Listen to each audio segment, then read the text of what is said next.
3, 3. Maintenant, on va écrire 3, 4. Voilà.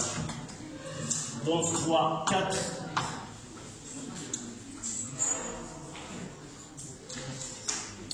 Diagramme d'énergie.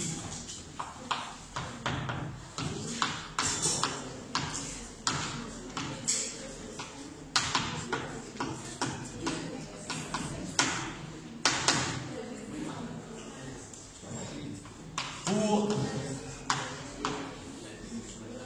un circuit FX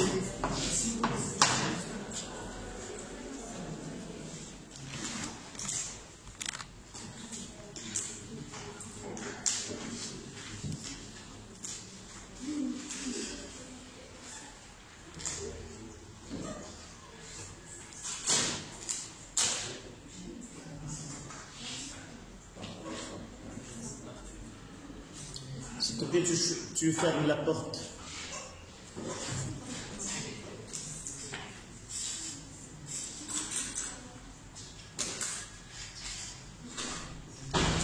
Donc, nous voulons tracer les courbes qui représentent l'énergie électrique emmagasinée dans le condensateur et celle emmagasinée dans la bobine et l'énergie totale dans le circuit.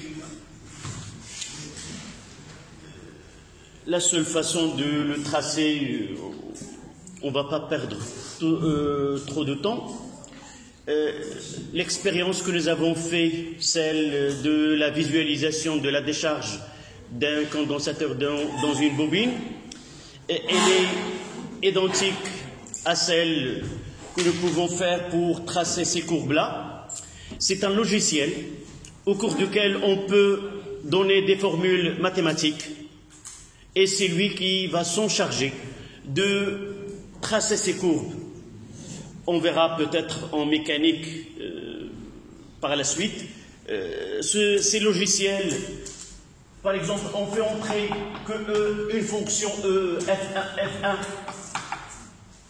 la fonction F1, et cette fonction, on va lui donner l'expression mathématique 1 demi C UC carré, et une autre fonction qui lui donne E n 1 demi LI carré. Ceci se fait dans l'utilisation de, au départ, on choisit la fonction, nous choisissons la fonction adéquate, nous donnons la valeur de C qui est donc, par exemple, 10 microfarad, et là, elle est égale à 0,1 H, et on fait le circuit. Le même, celui que la décharge de condensateur dans une bobine, et lui, puisqu'elle va lire au cours du temps la tension aux bornes de condensateur, il, évidemment, lui donne que I est égal à C de UC sur dt, et il va faire tout ce travail-là.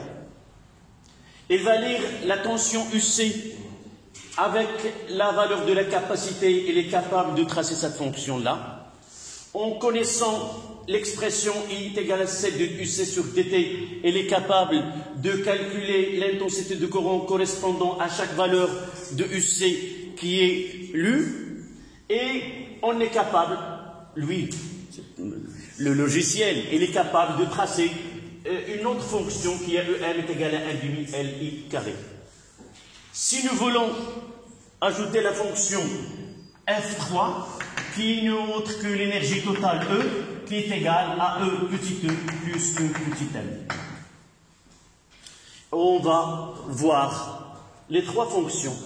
La fonction de l'énergie emmagasinée dans le condensateur, celle emmagasinée dans la bobine, et la fonction somme, qui est l'énergie totale dans le circuit. D'accord? Voilà. C'est la technique, ce sont des logiciels qui facilitent énormément le travail de physicien. Nous, si vous voyez lors de dernière leçon, pour visualiser uniquement UC, nous avons pris pas mal de temps. Parfois, il faut arrêter le temps, avoir une synchronisation des courbes et ainsi de suite. Donc ce travail-là doit être D'un côté, nous devons avoir de temps pour traiter le programme tout entier, et d'autre côté, il faut avoir de la patience pour faire ce travail-là.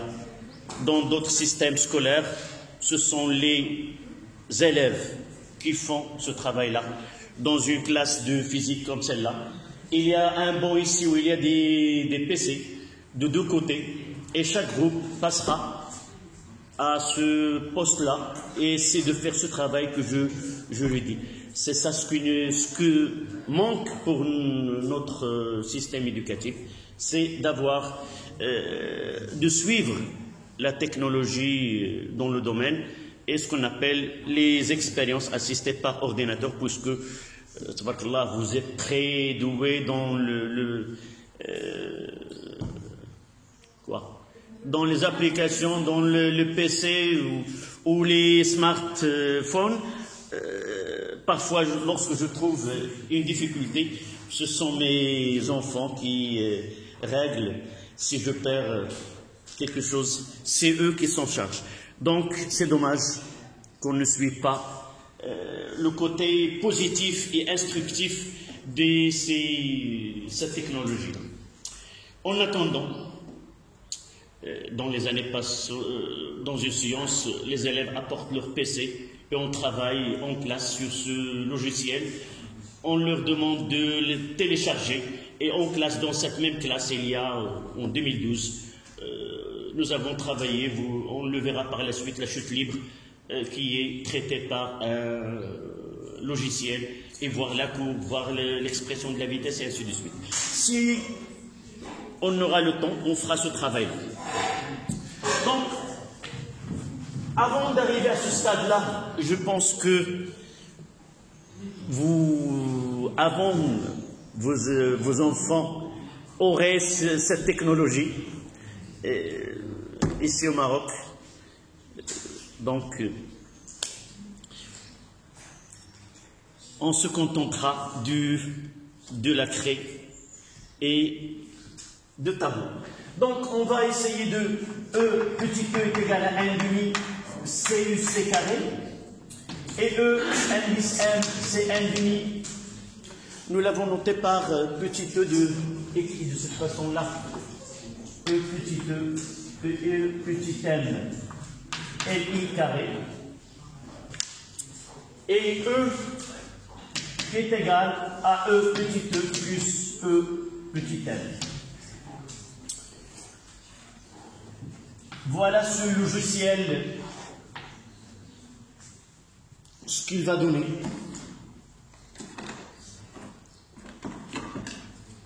Donc je prendrai là en coloration verte.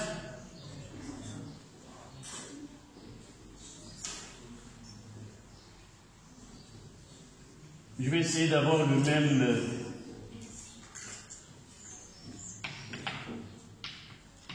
la CT, la même pseudo-période, et ainsi de suite. Là, en fonction du temps. J'utiliserai une coloration orange pour E.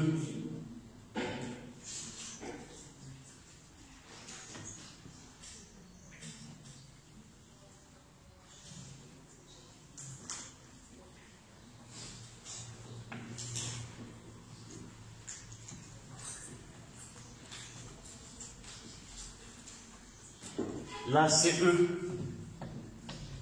M, et là, c'est E, et en rouge, on va représenter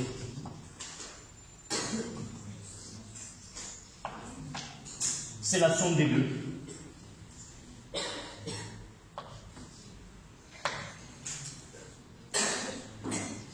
C'est l'énergie en fonction du temps.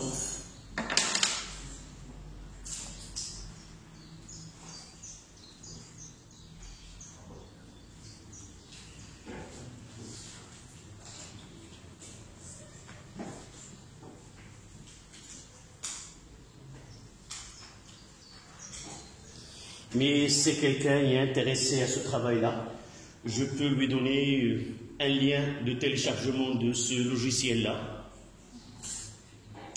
Et par la suite, j'aime bien travailler avec les élèves dans ce domaine-là. On pourra le faire par la suite dans une séance autre que celle qui est officielle pour les cours.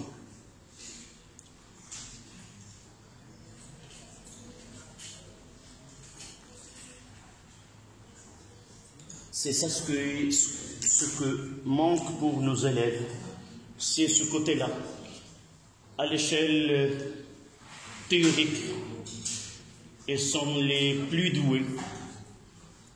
Donc, dans chaque école où il y a un étudiant marocain, tout le monde est fier de son potentiel théorique, étude. Mais ce qui manque uniquement le côté pratique. On ne le fait pas au lycée comme à l'université. Donc, espérons que ceci soit comblé par la suite et vu par... ça ne demande pas grand-chose.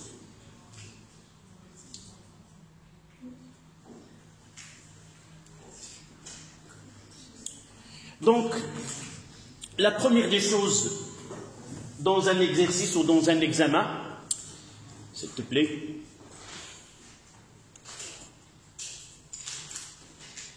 il nous donne ce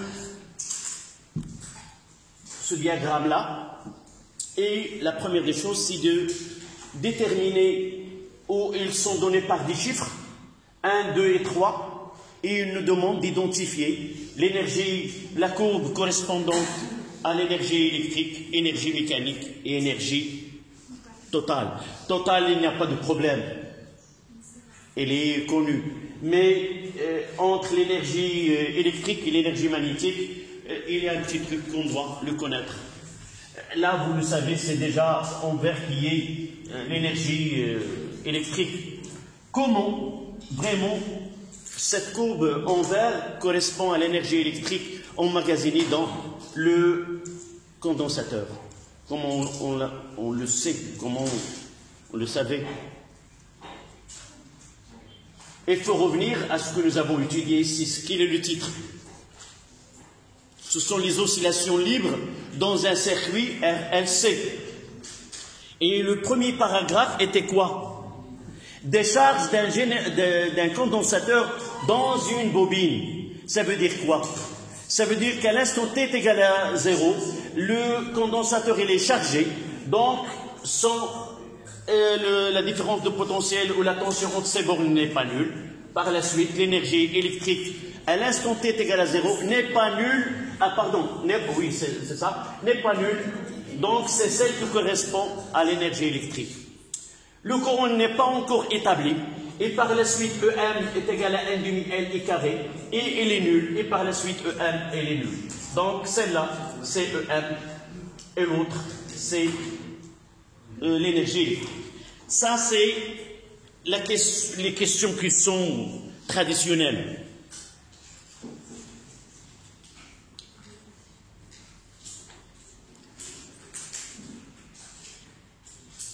Et par la suite, ce qui reste, c'est de faire un calcul.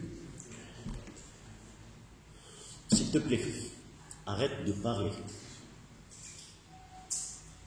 Surtout à voix basse, ça crée une résonance, même si vous ne étudiez pas. Cette voix, elle est en train de se reproduire, et ça lui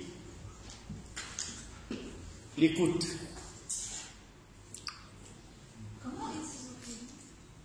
Oui, de réflexion sur les murs. On parlera, lorsqu'on arrivera à cette leçon-là qui est modulation et démodulation, on parlera de ce phénomène de résonance.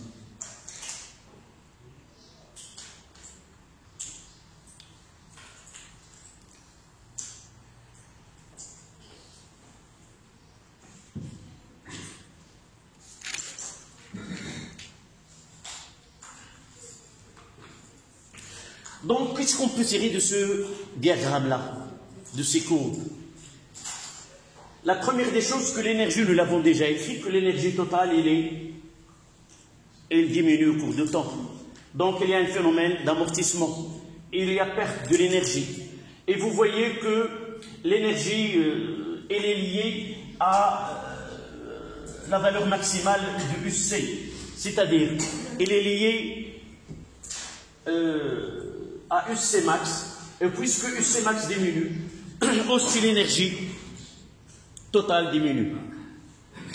Comment peut-on déterminer l'énergie? Donc là, soit qu'il nous demande de calculer E, petit e, à un instant t1, ou E, m, à un instant t2, quelconque, ou E total, à un instant t3 palier.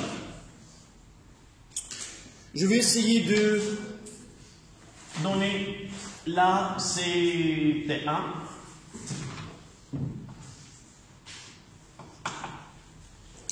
Et là, c'est T2. Et là, c'est T3.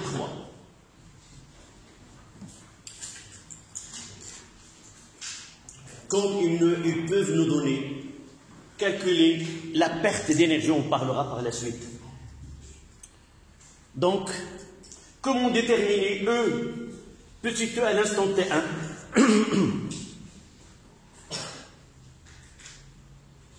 J'ai une courbe et je vais essayer d'aller à la courbe qui correspond à l'énergie. Il est là, en vert, donc il est nul. Donc l'énergie électrique emmagasinée dans le condensateur, il est nul. Et toute l'énergie de circuit, elle est emmagasinée dans la bobine. Donc E, dans ce cas-là, c'est 0. L'énergie magnétique emmagasinée dans la bobine à l'instant T2, là, comment je vais la calculer? Et c'est 0. Il me reste la dernière, l'énergie totale à l'instant T3. Donc je passe à là, et je vois que les deux courbes se rencontrent en ce point, et je vais lire. Là, c'est E1 qui est égal à E3 qui est égal à EM3. En lisant cette valeur-là, je la multiplie par 2 et j'aurai la valeur de l'énergie. D'accord? Il vaut mieux, pour avoir, si je mettrais la EE, j'aurai celle-là. Donc, à l'instant T1, je noterai là E petit e à l'instant T2. Et là, E petit m, on a dit que je vais... On verra ça sur la série que je vous ai donnée. Donc, E petit e à l'instant T1 est égal à 0. Par contre, E, petit m à l'instant T1 est égal à cette valeur-là. Il est différent de 0, est égal à E total. À E total à l'instant T1. Vous voyez que l'énergie totale, elle n'est pas constante. Je ne peux pas dire que est égal à l'énergie totale. Est égal à l'énergie totale à l'instant T1. Là. La courbe de l'énergie totale avec l'énergie magnétique se rencontre à cet instant. Donc je mettrai E petit e à l'instant T2 qui est égal à l'instant T2 là.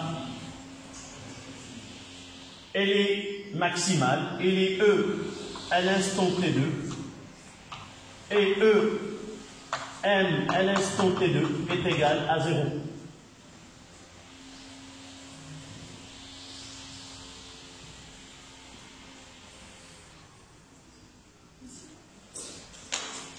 Oui.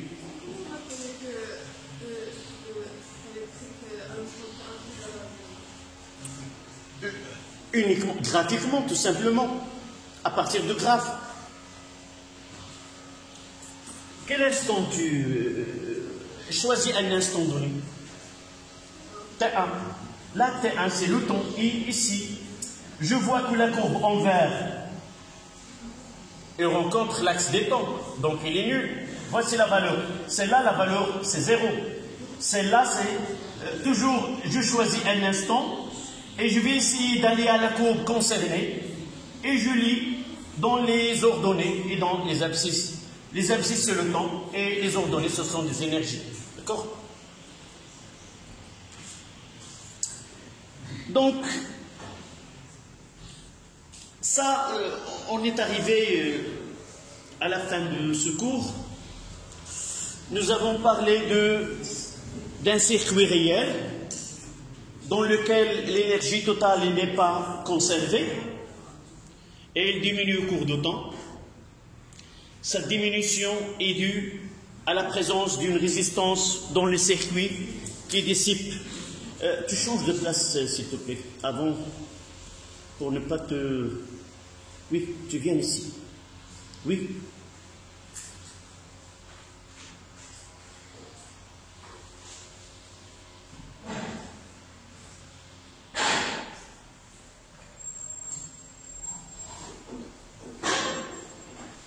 Ça fait...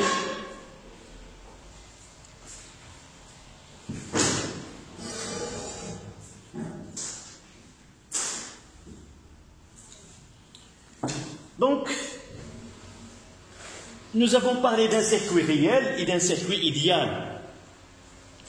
Ce circuit idéal, c'était un cas qui n'est pas évidemment réel. Chaque circuit, il a une résistance R. Et par la suite, ces oscillations que nous avons étudiées dans le circuit idéal LC ne sont pas réelles. Donc la question à laquelle on va répondre maintenant, c'est comment ce cas-là, où il y a une dissipation de l'énergie totale du circuit, comment peut-on combler cette dissipation et ce manque ou ce perte d'énergie sous forme de chaleur et rendre ce circuit qui est réel comme un circuit idéal? Ou tout simplement, comment peut-on idéaliser un circuit qui est réel? Le passer des oscillations qui sont amorties à des oscillations qui sont comment qui sont périodiques et,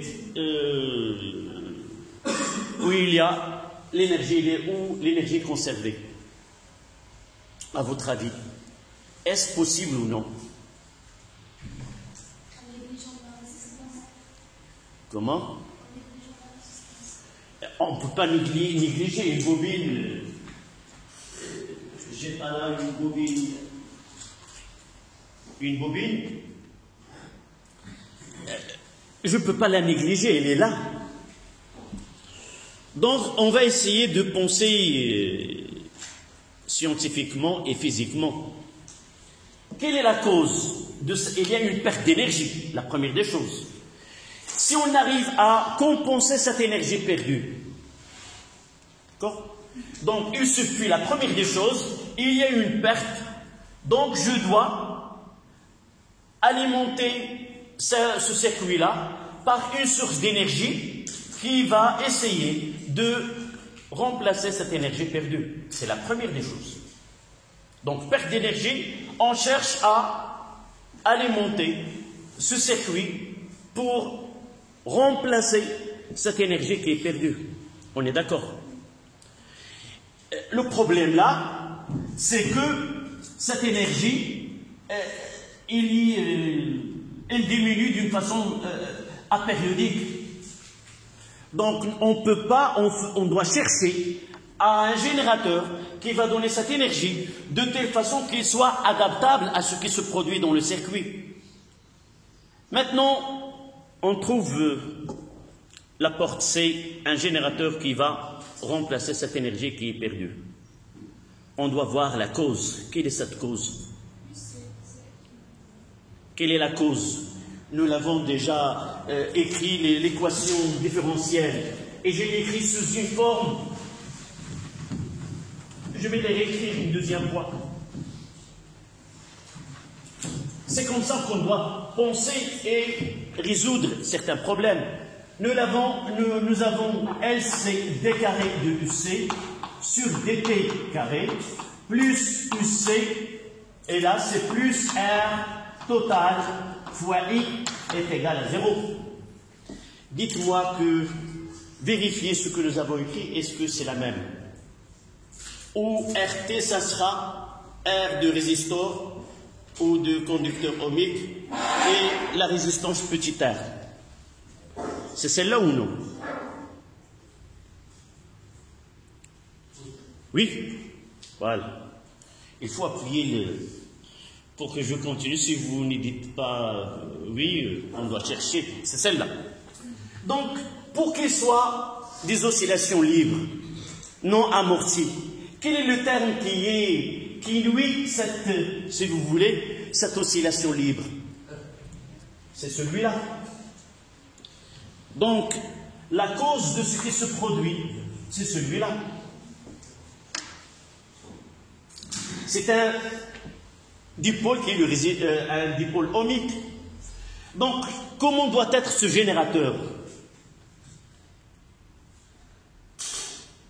Il aura un effet qui s'oppose à cet effet-là.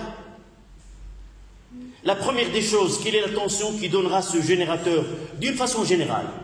S'il doit, si vous voulez, annuler cet effet UG, comment doit être? Quelle est sa relation avec I? La fonction ici, c'est quoi? Une constante fois I. Donc aussi, il doit être comment? Une constante fois I. Donc, si nous voulons qu'il... Là, c'est un générateur.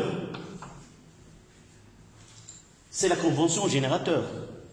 Si nous essayons de le voir d'un œil de récepteur, comment il doit être ce UAB?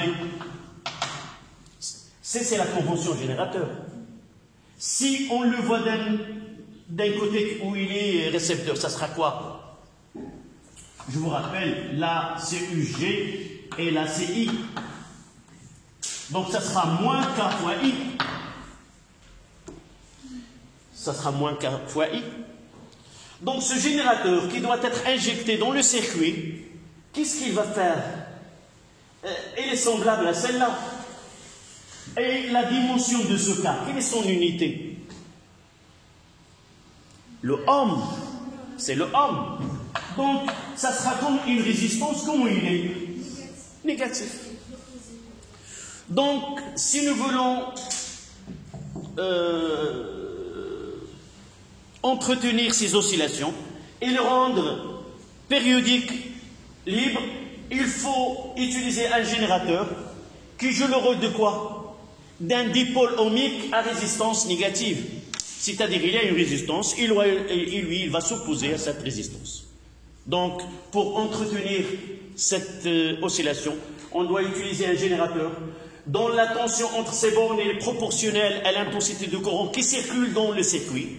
Et par la suite, ça sera considéré.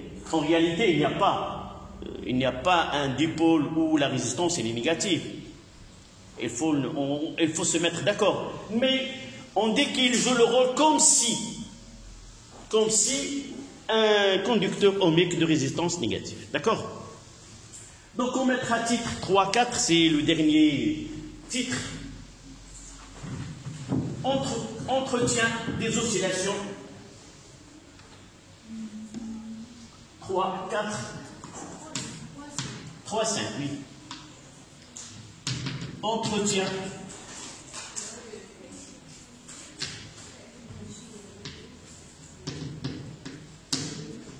des oscillations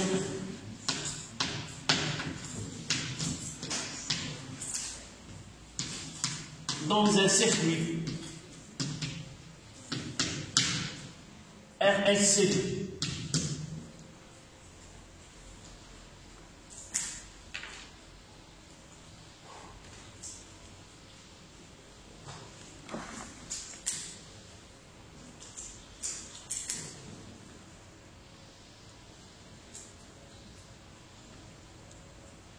On écrira une phrase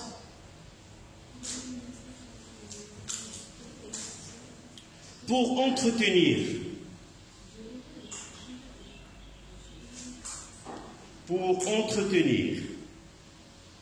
des oscillations, électriques dans un circuit RLC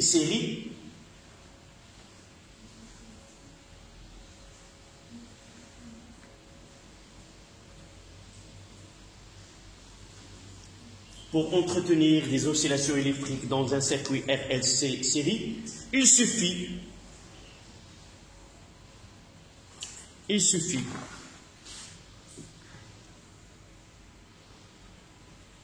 d'utiliser un générateur qui permet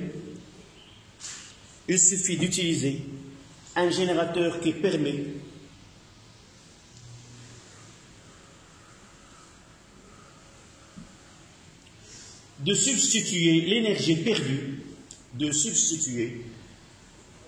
perdue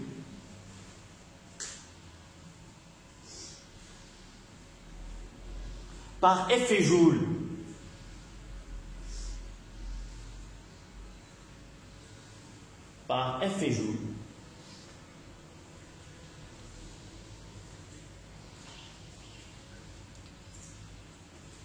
dont la tension entre ces bornes, dont la tension entre ces bornes UG est proportionnelle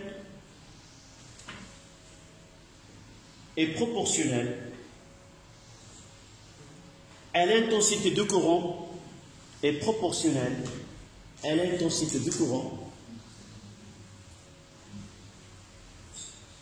qui circule dans le circuit.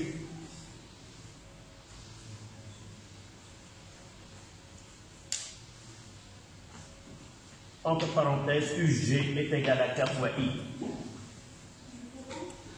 Proportionnel au courant qui circule dans le circuit. Entre parenthèses, UG est égal à K fois I. Donc on mettra ce générateur-là, G, un résistor ou un dipôle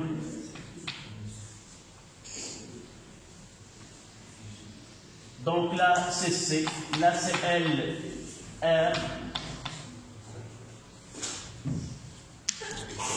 là c'est UG,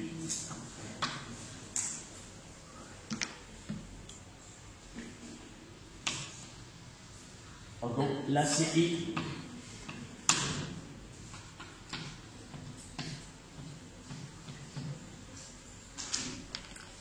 et on aura UR, UC, et là c'est UB.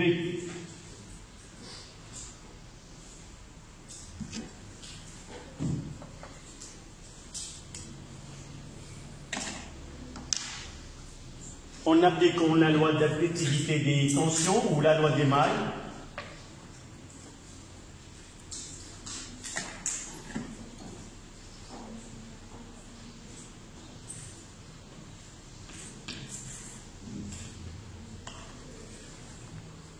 donc on aura UB plus UC plus UR moins UG est égal à 0.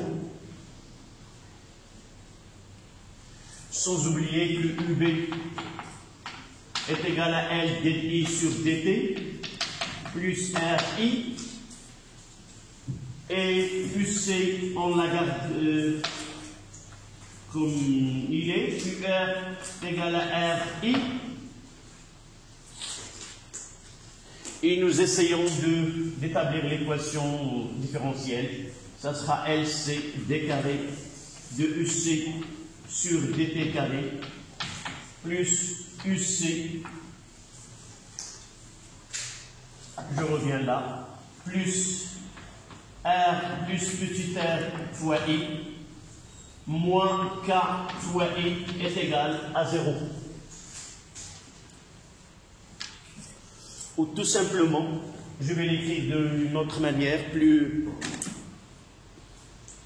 ça sera LCD carré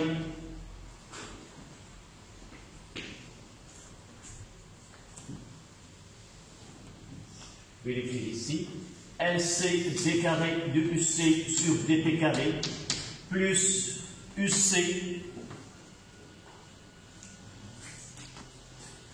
là plus R total moins K fois I est égal à 0.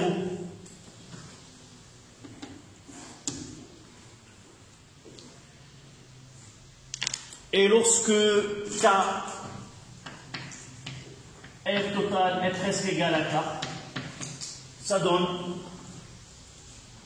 LC D carré de UC sur DT carré plus UC est égal à 0. Donc les oscillations sont non amorties.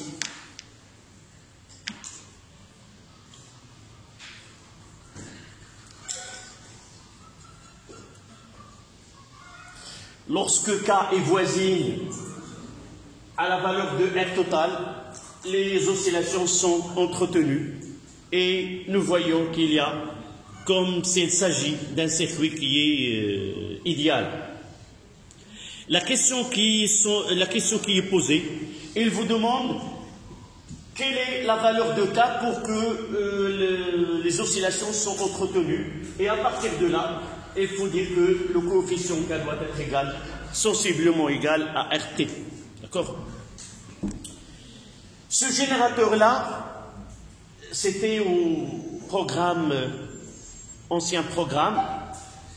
Ce générateur-là, on le construit au laboratoire. Il utilise un circuit, un opérateur, un circuit électronique. C'est un amplificateur opérationnel. On le fait monter de telle façon à donner cette tension U est égale à K fois I.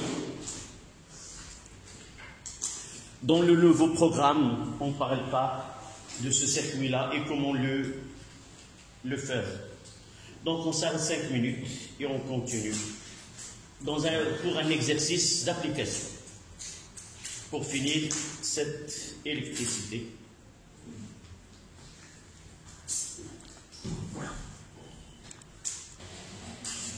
Voilà un exercice qui est dans le domaine voisin à vos camarades de sciences mathématiques.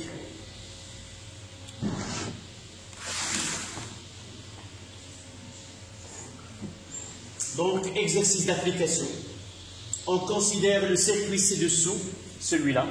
Il y a un condensateur qui est chargé et on va le décharger dans un circuit contenant un dipôle ohmique de résistance variable.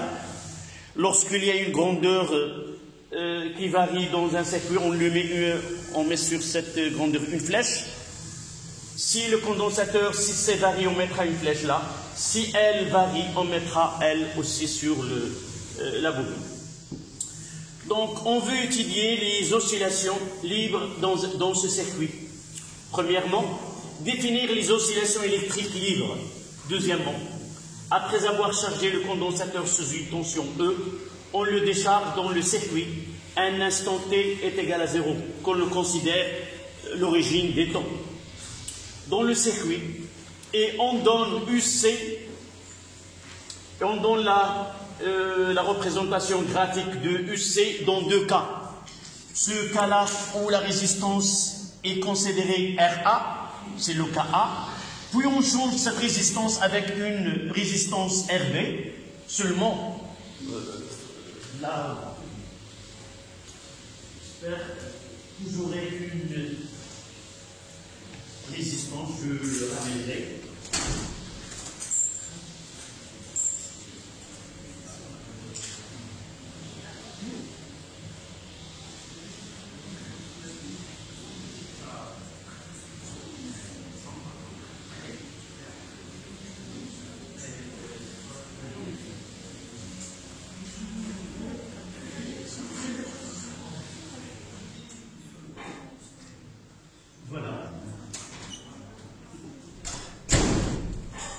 Deux types de résistor où on peut varier la valeur de R. Si on prend ces deux bornes, on a la valeur totale de résistor, mais à partir de là, je peux choisir la valeur de R. De la même façon, nous avons des boîtes de résistance. Là, c'est fois 100. C'est les mêmes. Ce sont les mêmes. Pourquoi, généralement, ces dipôles ohmiques ne présentent pas un effet inductif, comme, même s'il est formé par des fils. Vous voyez, le fil ici, il n'est pas enroulé d'une façon continue, mais sous forme des fils, afin d'avoir des résistances variables. Et vous voyez que ces fils ne laissent pas une surface, et par la suite, l'effet inductif, il est presque, on ne peut pas l'observer. Autre que la bobine, vous voyez, nous avons fait l'expérience. Oui, voici. D'accord? C'est pour la façon dont on réalise ce dipôle ohmique à résistance variable permet de faire atténuer l'effet inductif dans ces dipôles-là. D'accord? On continue. Donc, deux valeurs de résistance différentes, deux courbes, de 1, comparer RA et RB, évidemment en justifiant. C'est-à-dire, on va dire que RA est supérieur à RB ou l'inverse. Et on donnera la justification. De 2, en considérant que la pseudo-période est égale à la période propre, calculer C, la capacité de condensateur, sachant que L est égale à 0,1 Henri.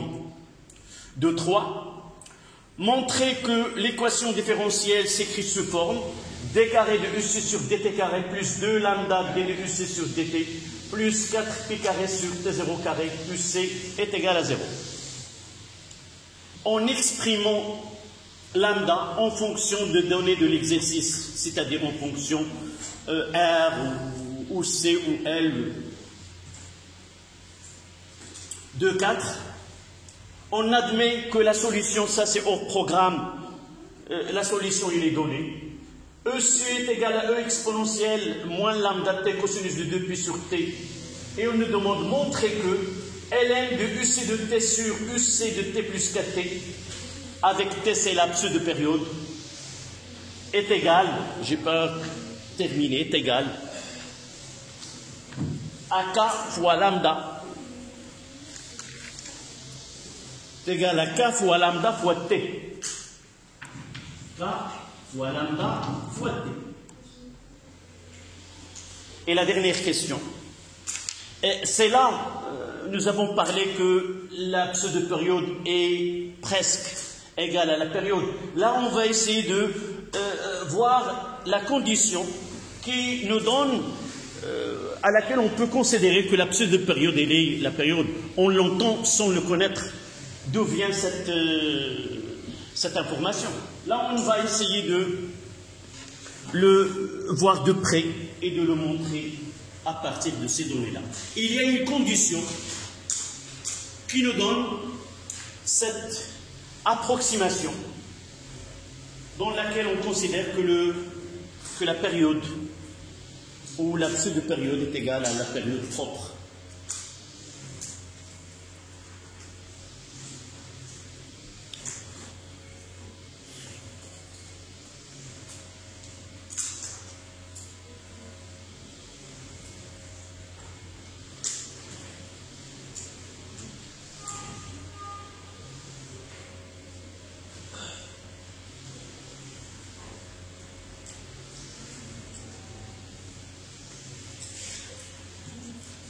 D'accord?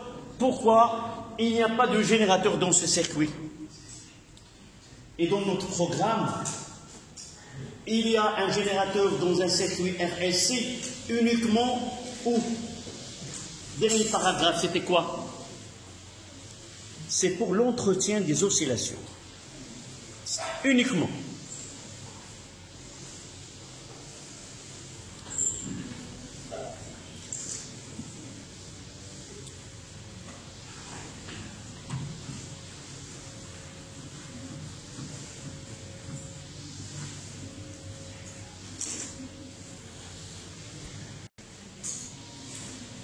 Qui nous donne la première question. Comment peut-on définir les oscillations électriques libres avec un SSI?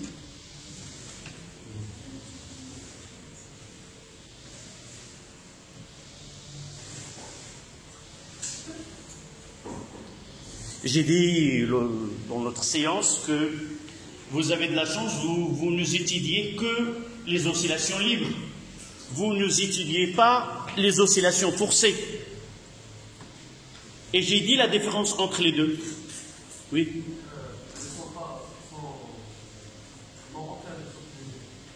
Ils n'ont aucune source d'énergie que l'énergie emmagasinée dans le condensateur. Si le circuit ne possède que de l'énergie électrique emmagasinée dans le condensateur, dans ce cas-là, les oscillations qui sont mises en jeu dans ce circuit sont des oscillations électriques libres. D'accord? Mais si on fait entrer un générateur de tension sinusoïdale, par exemple, ce générateur-là, il va imposer un courant dans les circuits, et par la suite, ce circuit, il va réaliser des oscillations, ne sont pas de lui-même, mais elle répond aux oscillations du générateur. Dans ce cas-là, on dit que les oscillations sont forcées. D'accord? Forcées, ce sont imposées par un autre. Là, l'énergie électrique emmagasinée dans le générateur, c'est elle qui provoque ces oscillations. Donc, qui peut me reformuler cette réponse, si vous avez bien compris ce que ça veut dire, les oscillations libres, évidemment électriques. On verra par la suite en mécanique les oscillations mécaniques libres.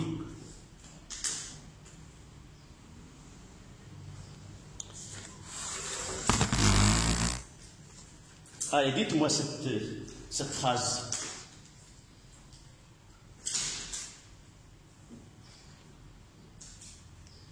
Un circuit RLC est le siège des oscillations électriques libres si l'unique source d'énergie est celle qui est emmagasinée dans le condensateur. Vous notez. Un circuit RLC série. Un circuit RLC série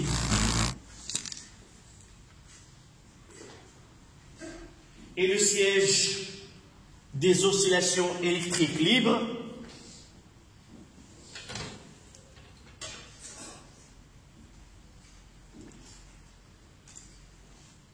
si l'unique source d'énergie, l'unique source de l'énergie est celle emmagasinée dans le condensateur, c'est-à-dire l'énergie électrique.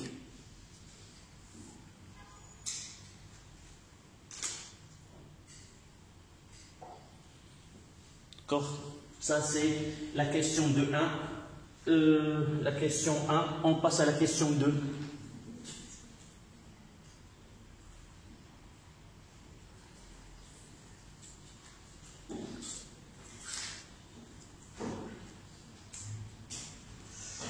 Donc, tout simplement, généralement, dans un examen, on donne si la note est de 0,25, essayez d'avoir une réponse qui est très réduite. N'essayez pas de donner seulement, par exemple, c'est 0,25, il faut par une phrase simple. On essaie de donner la justification, puis on dit que la conclusion. Pour la question de 1.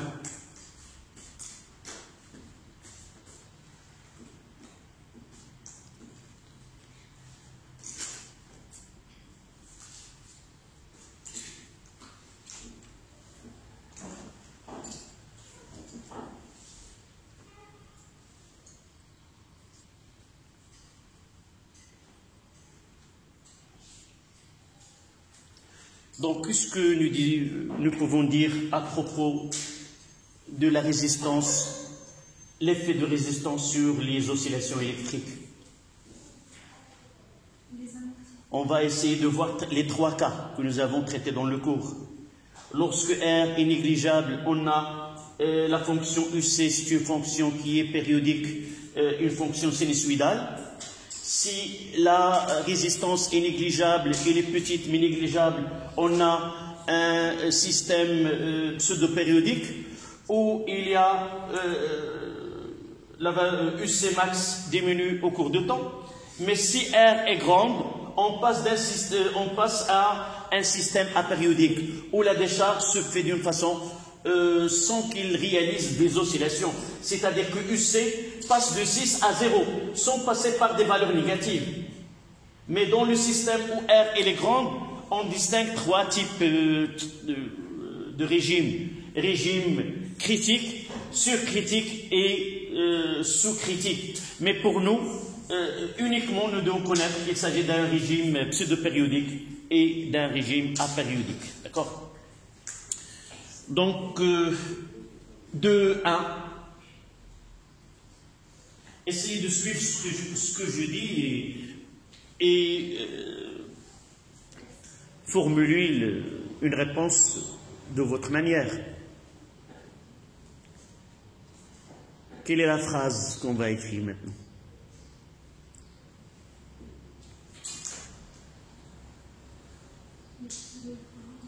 La résistance, elle a un effet de quoi? D'amortissement. Plus R augmente, plus on passe d'un régime qui est pseudo-périodique à un régime apériodique. Puisqu'il ne nous donne pas, ça c'est un rappel, il nous donne 2 systèmes, je parle de ces 2 systèmes.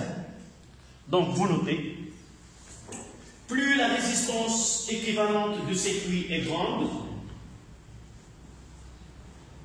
plus la résistance équivalente de circuit est grande,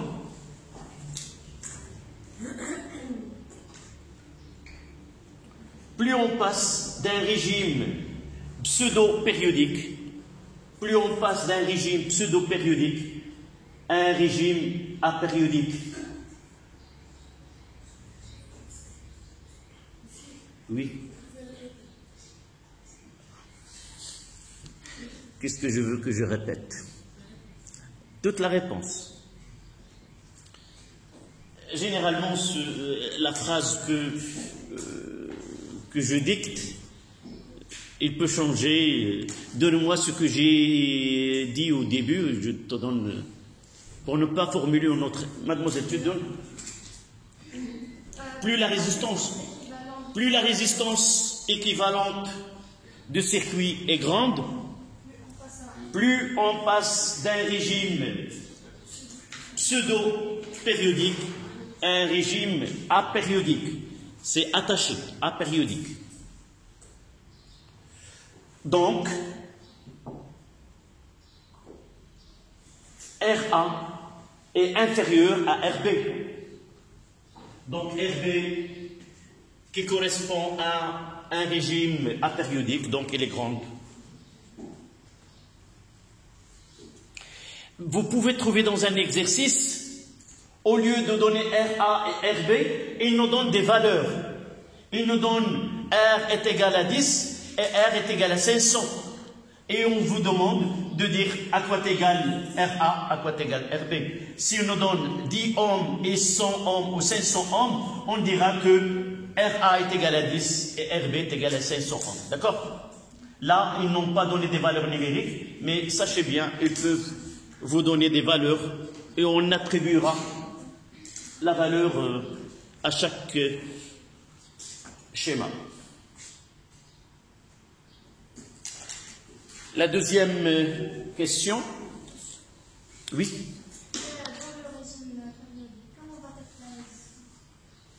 Elle est grande. Plus la résistance, ce qui reste, c'est que soit que le temps de décharge, soit qu'il est petit, soit qu'il est grand.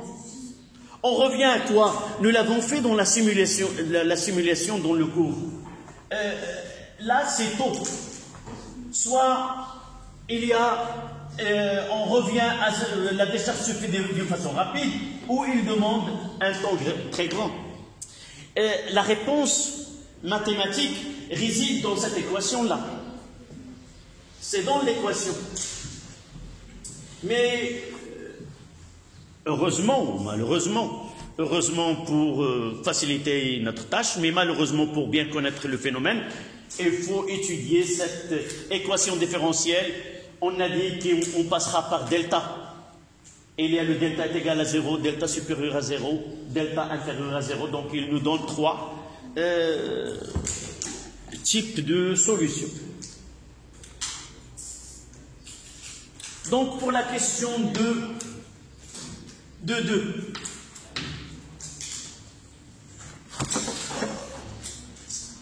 T est égal à T0, qui est égal à 2pi, racine carrée de LC.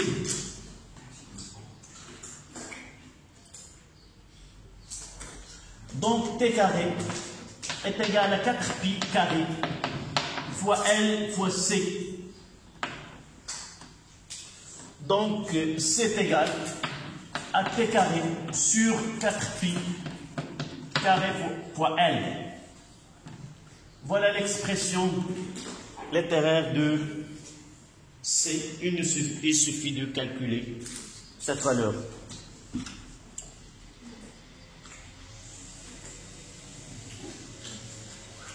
Application numérique. Et quelqu'un d'entre vous me donne C est égal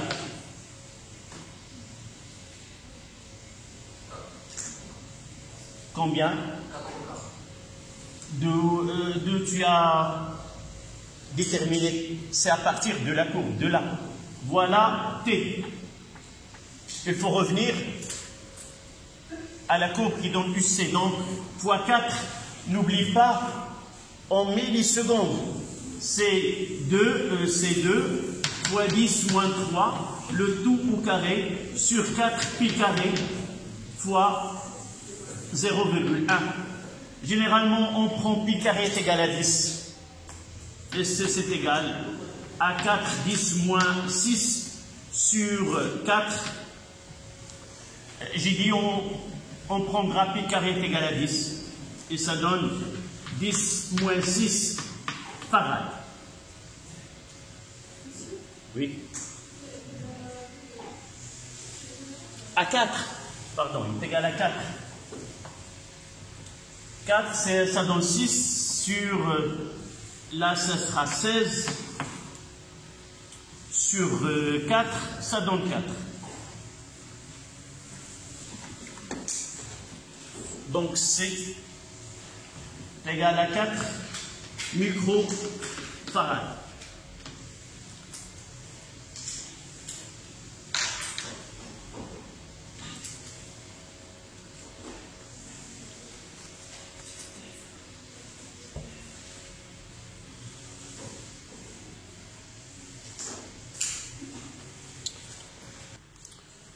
Deux, 3. Montrer que l'équation différentielle s'écrit sous forme. On revient à notre schéma. Et il y a un condensateur. Il y a R. Et il y a le LR. Donc, on écrira UC plus UB plus UR est égal à 0.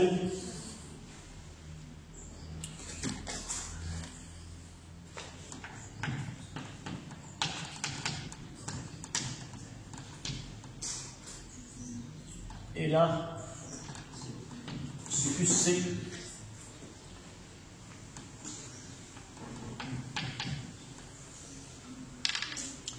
Ça donne là UC plus L dpi sur dt plus petit r plus grand R, le tout fois I est égal à 0. Sans oublier que I est égal à C de UC sur dt et d de I sur dt est égal à C d carré de QC sur dt carré, afin de les remplacer dans cette loi des mailles. Donc ça sera LC d carré de UC sur dt carré plus L fois C, là c'est I, I c'est CD plus C, là, plus C, plus R,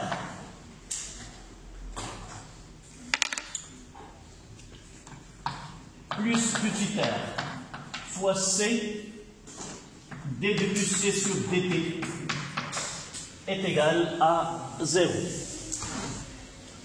D'accord? Je vais essayer de l'écrire de la même façon. Je divise par donc d carré de plus C sur dt carré plus R plus petit r sur L d de plus C sur dt plus 1 sur LC fois UC est égal à 0.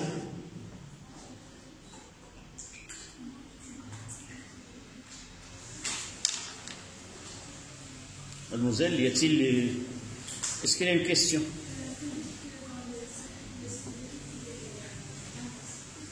Non, c'est un circuit série. Je peux faire la permutation des... Soit je mets un ici, c'est là. C'est un circuit série. Donc l'emplacement des dipôles n'affecte en rien l'équation que nous aurons dans ce cas-là. D'accord? Puisqu'on fait la somme. La somme, elle est comme propriété, elle est permittive. Donc je mets A plus B plus C ou C plus A plus B, c'est la même chose. Donc je mettrai cette équation-là, d carré de plus C sur dt carré, plus 2 lambda d de plus C sur dt, plus 4 pi carré sur T0 carré fois UC égale à 0.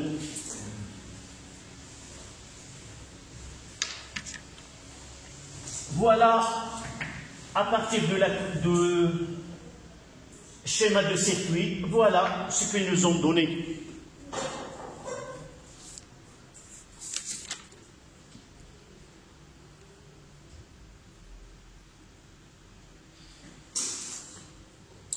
Et en comparant les deux expressions, nous trouvons que de là, c'est pas quelque chose de nouveau pour nous, parce que de là, on tire que T est égal à 2pi racine carrée de LC.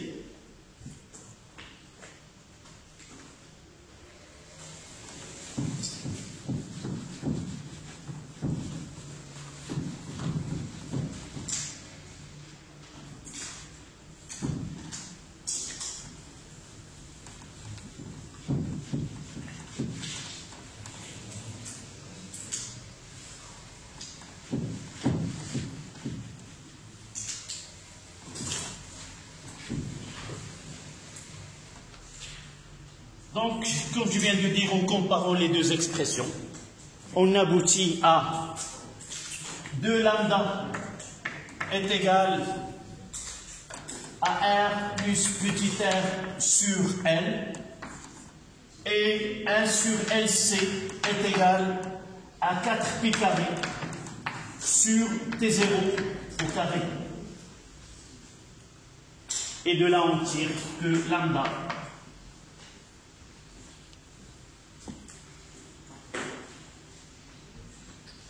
est égal à R plus petit r sur 2L, et T0, c'est pas de nouveau, c'est depuis la racine carrée de LC.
ce qu'ils ont dit dans l'énoncé, on parlera de R plus petit r comme R total ou R équivalent.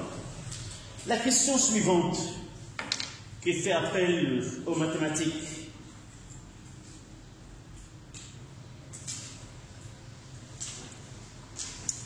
c'était la question de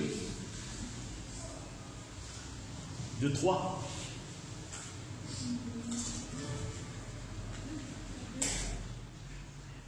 De 4. De 4. De 4. Plus précisément. D'accord. La première des choses, on écrit l'expression du U de C est égal à E exponentielle moins lambda t cosinus de 2pi sur t fois petit t.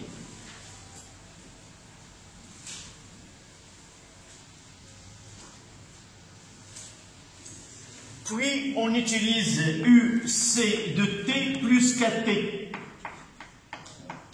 Donnez-moi l'expression de UC de t plus kt.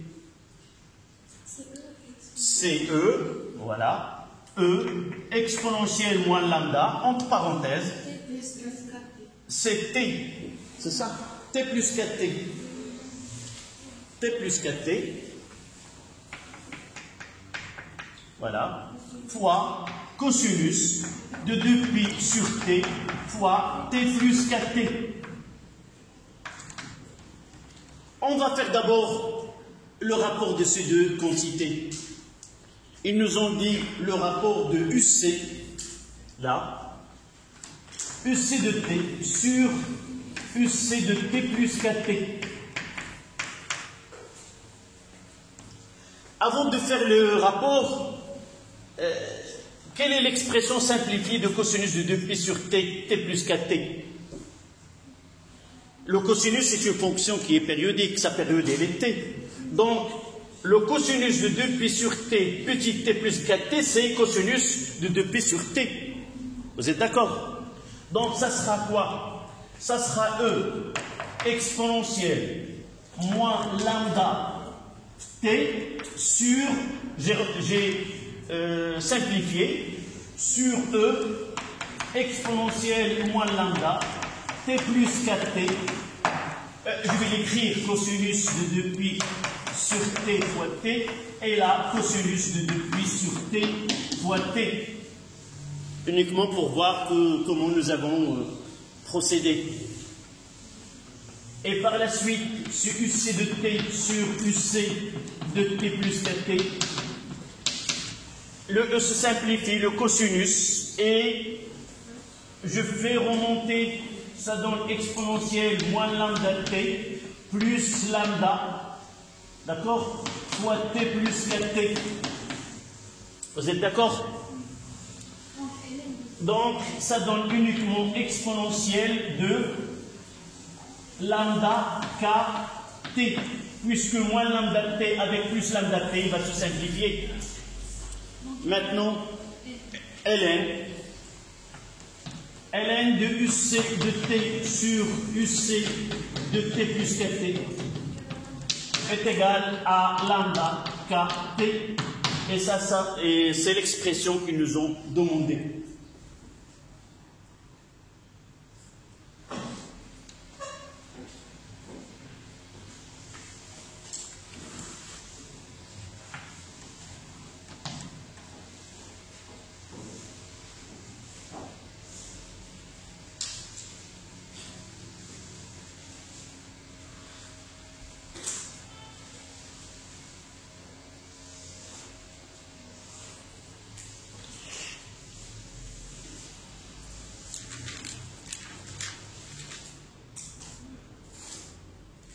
Et je n'ai pas mentionné sur le schéma, je vais le refaire là. Je vous ai donné uniquement à l'instant t est égal à 0 plus c est égal à 6.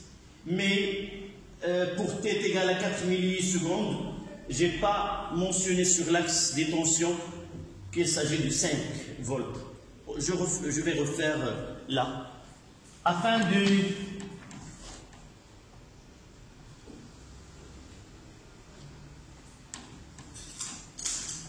ce schéma-là, j'ai mentionné dans l'énoncé qu'il s'agit de 6 volts, et là, c'est 5 volts, et là, c'est 4 millisecondes. Sans cette valeur, nous ne pouvons pas. Là, c'est UC.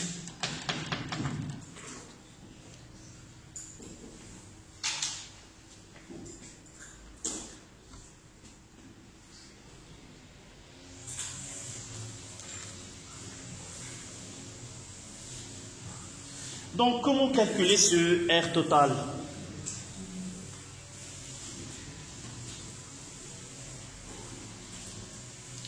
J'achète les idées.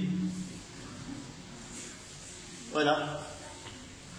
J'achète la réponse. 2 points. Vous me donnez les procédés. Comment doit-on faire les calculs? Je le ferai moi-même.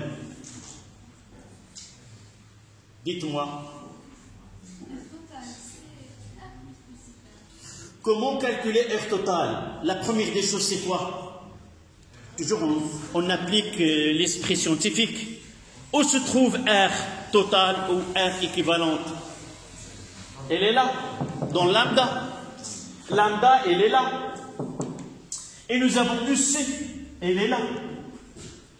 Donc, pour appliquer cette relation-là, on peut choisir T à l'instant T est égal à 0, UC 0, et on prendra K est égal à 1.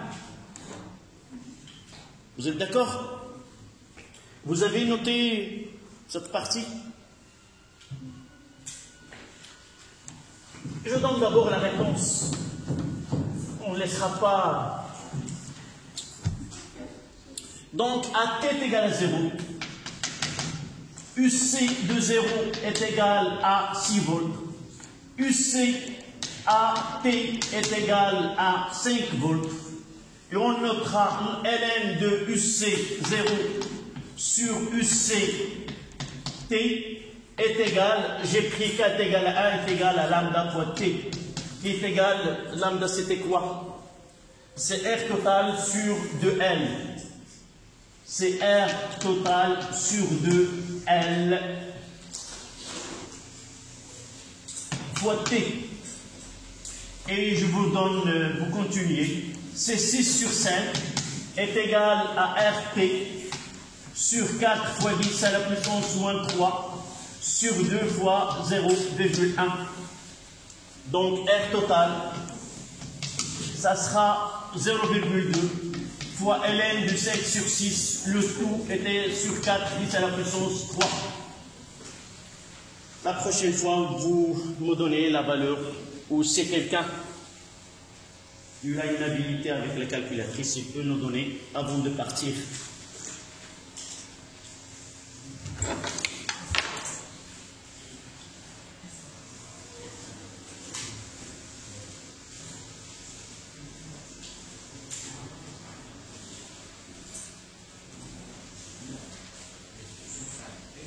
Combien?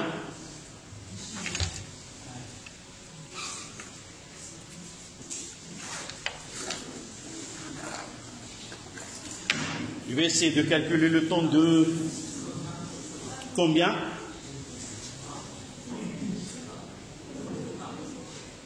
ln de 6 sur 5, là. ln de 6 sur 5.